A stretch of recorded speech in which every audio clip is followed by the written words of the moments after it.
The word Mughal in English language is used to define an important or powerful person, especially in the film or media industry.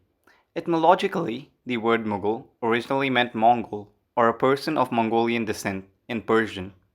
The word traces its origin to the Mughal Empire, which ruled much of India, Pakistan, and Bangladesh from 16th till 19th century. The Mughal Empire was founded by Babur, a warrior chieftain from a small town in Central Asia called Andijan in modern-day Uzbekistan. Babur, the first Mughal emperor, had a very fascinating genealogy. From his father's side, he was a descendant of the Turco-Mongol conqueror Timur, and from Genghis Khan on his mother's side, two very successful but ruthless conquerors. Ousted from his ancestral domains in Central Asia, Babur turned towards India to satisfy his expansionist ambitions. He established himself in Kabul and then pushed steadily southward into India from Afghanistan through the Khyber Pass. Babur's forces occupied much of northern India after his victory at the First Battle of Panipat on 21st April 1526 against the Sultan of Delhi, Ibrahim Lodi.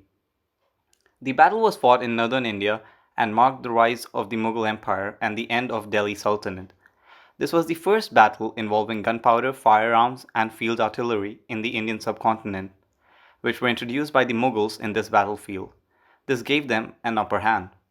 Although Lodi's army was more than twice the size of the invading force, Babur's guns proved detrimental and decisive in the battle. Ibrahim's army was devoid of any such fighting machine like field artillery.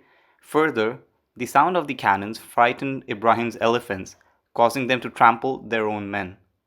Thus, the year 1526 AD marked the beginning of Mughal Empire in India, which lasted for more than 300 years, and at its peak united almost the entire Indian subcontinent, a feat only achieved by a handful of empires in history. Don't forget to like, share, and subscribe for more content like this.